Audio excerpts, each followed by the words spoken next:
Attention all squad. Attention all squad. The suspect in the shooting at Elm, Houston is reported to be an unknown white male.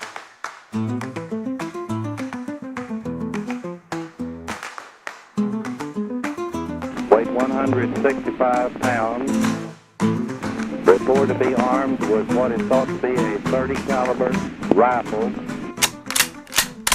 Single bullet query. Hello and welcome to another session of Single Bullet Query. This is Professor Robert Vitt. These are the baseline counterarguments to the claim that the single bullet theory is magic.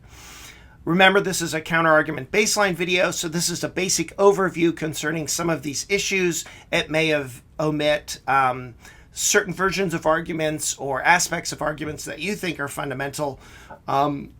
This is a survey. It's not a statement of my personal views, but some bias is going to be inevitable in the video. So, warning, this video contains adult content, including foul language and graphic violence. This one really doesn't. There's not much in here that's graphic or violent, perhaps foul, but it's on all my videos. So please see the end of this session for declarations concerning fair use. Our governing quote, our governing force for the balance of our rebuttal videos will be this wonderful quote by Arthur C. Clarke. Any sufficiently advanced technology is indistinguishable from magic. That's exactly what is going on here. And this is the first counter argument to the claim that the single bullet theory is a magic bullet. CE 399, the Mannlicher-Carcano rifle round, is a piece of technology. A bullet is a piece of technology. And critics who claim that it's magic don't understand how it works, and they haven't understood how it works for over 60 years. So that's really the initial point, right? He's correct. People who come on, and it's understandable, we'll talk about deformation values later in other videos, but people often present a number of criticisms of the view, but they just don't. Most of those criticisms are grounded in a total failure to understand how bullets work. They just don't know how bullets work. They don't study it. They don't have any expertise in it, and they just make all of these arguments from intuition. And for that reason, they fail, right? So that's our governing video here, our governing vision for this video. And we're going to talk about this claim that the bullet was magic. No, it's not really magic. So the first point that we're going to make three of them here.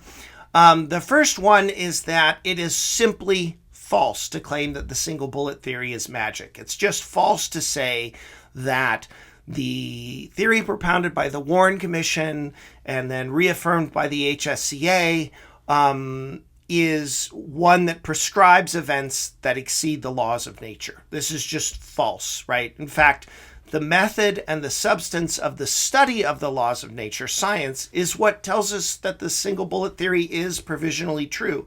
I put provisionally true in there because all claims are subject to revision, right? I mean, you have to keep it open. You never know.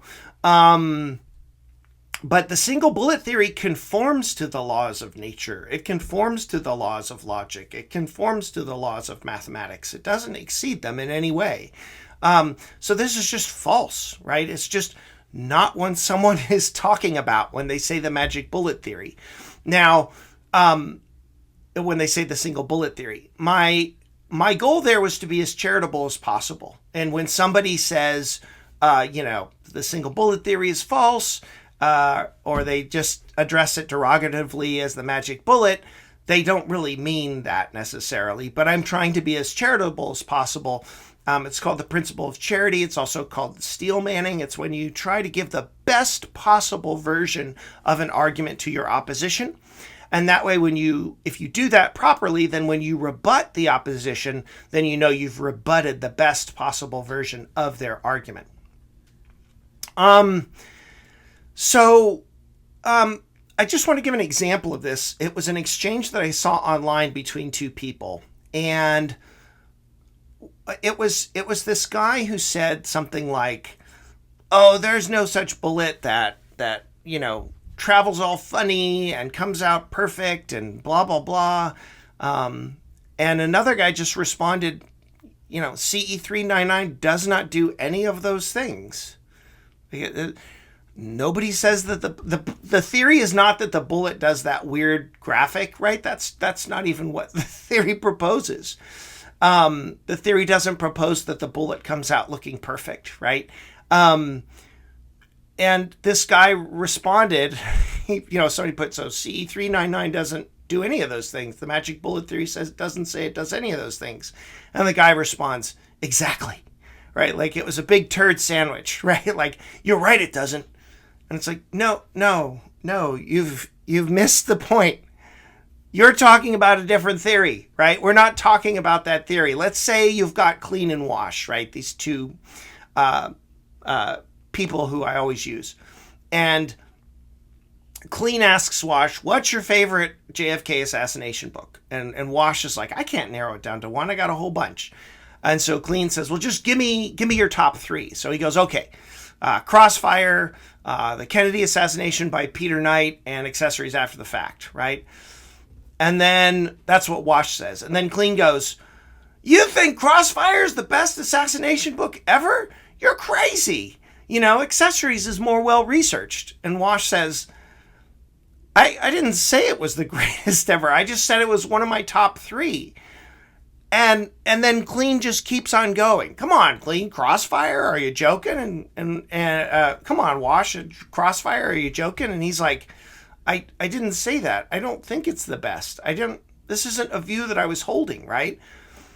It's just that this happens so often in the magic bullet debate. Critics of it say, you say that it does this crazy flight path. No, don't. That's not the theory at all. If it's anything, it basically goes straight. It goes through two people and it does all this stuff. Yeah, it was designed to go straight. It's like saying a shotgun has a broad blast area or something. It did what it was designed to. It passed clean through Kennedy.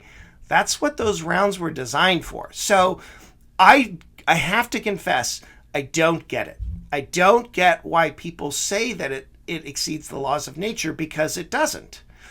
It conforms to the laws of nature. So, if you're someone who just doesn't understand the single bullet theory, and you think it's a magic bullet, the first thing that I would just encourage you to think about is that it doesn't say that this bullet does anything that exceeds the laws of nature. It doesn't do that at all.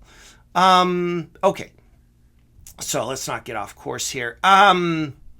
Next up, let's talk about why you shouldn't call it a magic bullet.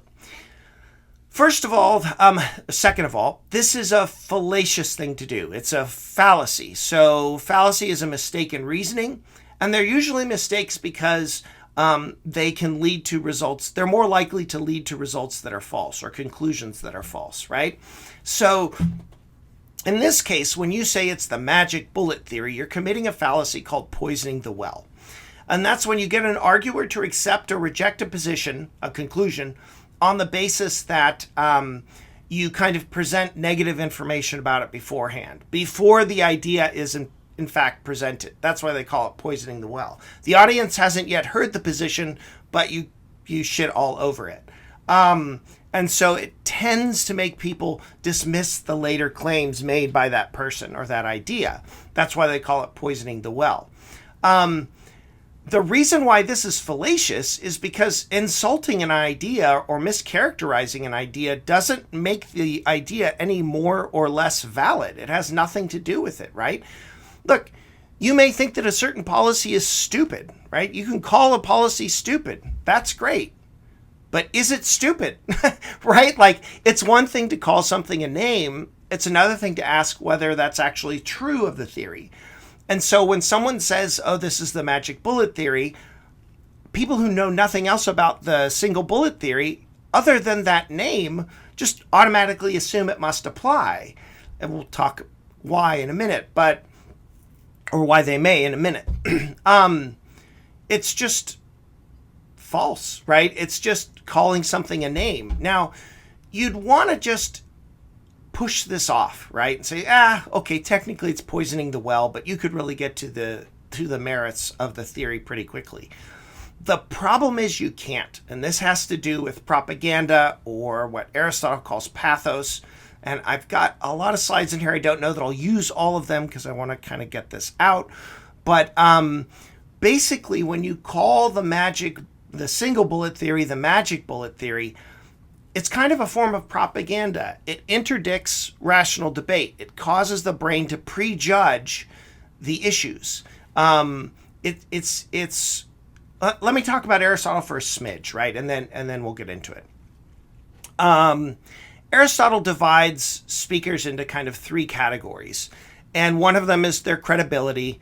One of them is their emotional appeal. And then the last is kind of the logic. So we can think of this modernly as, what does a source consist of? It consists of, we can assess its credibility. We can assess the emotions that it produces in us, and we can assess its logic. In the first video, I put a lot of work into trying to make a logos out of the claim magic bullet, right? I said it exceeds the productive power of nature. I'll just note that that's not what most conspiracist writers do. They just deface it, right? They just call it a name.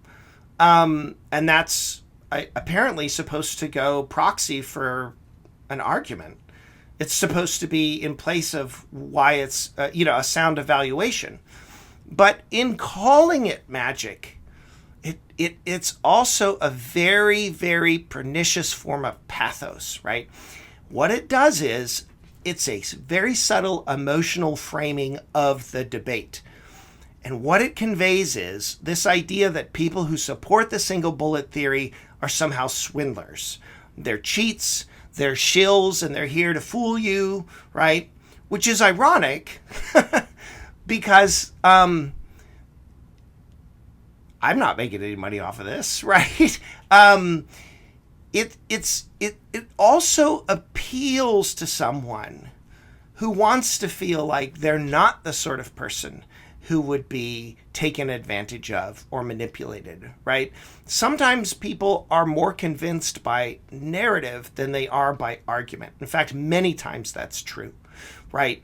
And when you call this thing magic, what you're doing is you're joining a group of people who feel like they are enlightened or superior or somehow rebellious or the ultimate custodians of truth. And then there's all the other sheeple, right? In psychology, this would be it would be framing, right? It's how the issues get presented to you. They're framed in a certain way, and then that affects where you can go within a logical space, right? You're not going to see certain issues because you've isolated and cordoned off all these other relevant pieces of evidence. And that's why it's so silly, right? It's so dangerous to just call it the magic bullet theory. You wouldn't think that framing is a big deal, but it's a huge deal, right? And it has to do with causing your brain to prejudge evidence, and it prevents your brain from looking at something objectively. Let me give you an example of framing from my favorite George Carlin joke, okay? So George Carlin has this joke, and if you remember this joke from him, great, good for you. George Carlin says, some people think, this isn't a quote, but it's what the joke is. Some people think the glass is half full. Those people are optimists. Some people think the glass is half empty. Those people are called pessimists. I think the glass is too big, right? And that's exactly right. Okay, so I don't know if you'd call that cynicism or being realistic or bleakism. I don't know. But that's a great example of how you can look at one object in a multitude of different ways. And the humor that erupts in me each and every time that I think about that joke is, to me, kind of reflective of framing. Now, I've seen framing work in other circumstances, notably in a legal context. When I've prepared healthcare directives for clients in the past, this was years and years ago, you kind of get to this part in the healthcare directive where you need to give instructions to guide doctors and treatment specialists when you're facing these life and death situations, or you're in a position where you're probably going to die unless they start to take extraordinary measures. And when you ask a client, do you want us to take extraordinary measures to keep you alive? Much of the time, the answer is yes, right? Because few people want to die in that conversation, right? They say, oh, look, no, keep me alive. But if you ask the same question framed differently, and you simply say, do you want to prevent natural death? You often get a different answer. It's really the same question.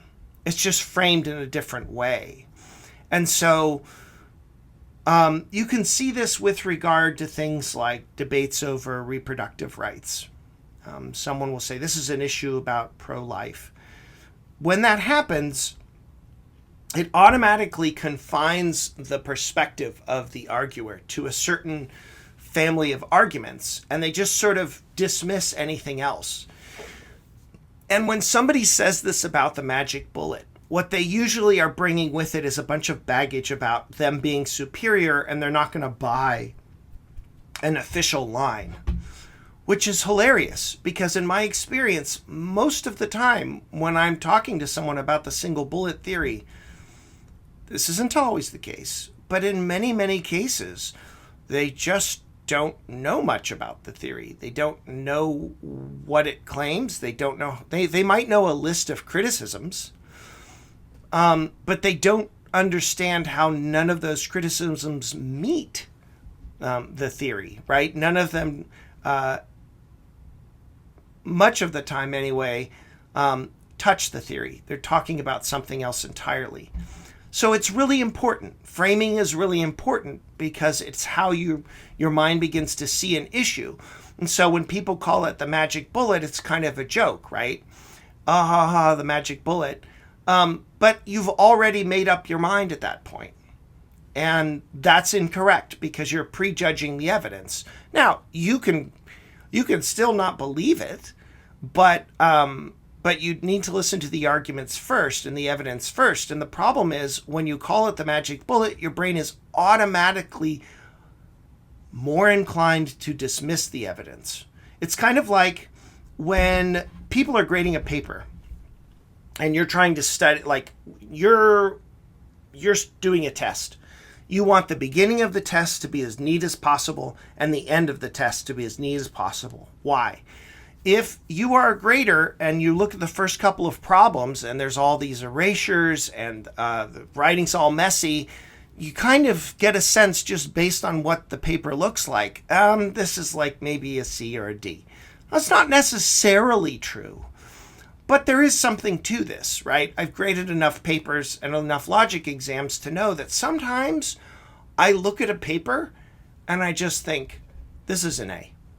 You read the first 2-3 paragraphs and you're like, yeah, this is a really good paper. I can tell. And then the mindset is, okay, this person's going to need to make some pretty big mistakes to fall off of that perch, as opposed to somebody whose beginning isn't as strong. They've made some errors and then they have to fight to overcome that framing.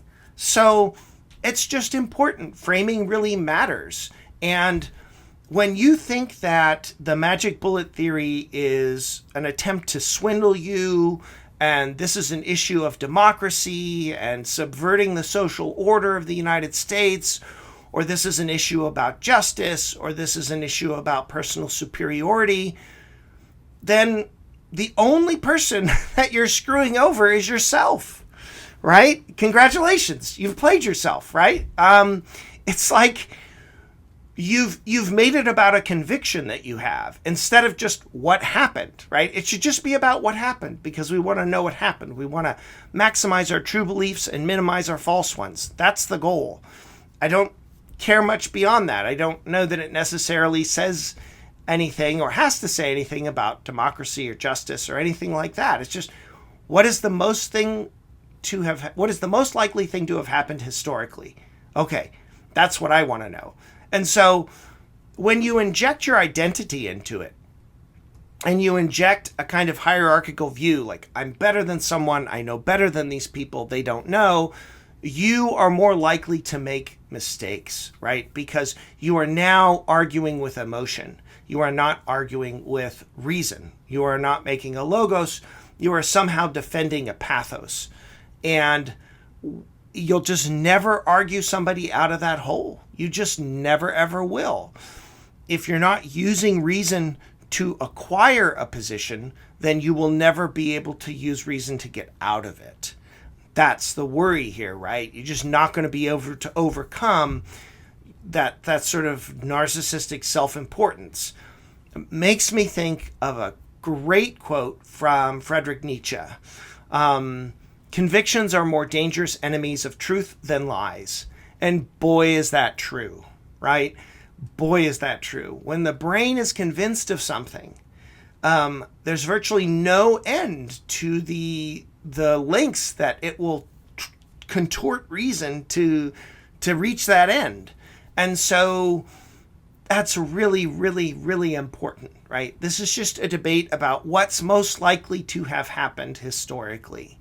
That's what it's about. It's not about someone seeing through the lies or not being jaded or being superior. It's just, what's the most likely thing to have happened? Well, the most likely thing to have happened by a preponderance standard is that that just means it's more likely than not that a single bullet did the wounds to JFK and Governor Connally. That's the single bullet theory. There you go. So, I'm going to do the fair use bit in a moment, but I want you to know that the next thing I'm going to cover is going to be the magic invention. So it's this claim that the magic bullet theory was magically invented. I should start saying single bullet theory. The single bullet theory was magically invented. It was ad hoc. It was the result of, James Tague being hit on the cheek or something like that. There's some comments in the initial video. It's like, this is just not even true. Yeah, that's correct. But it is a traditional conspiracist argument, and the goal here is to try to present as robust a position as I can for the conspiracist, and then present the counter-arguments, and then let other folks decide what they think. So, coming soon, the next video will be magic invention.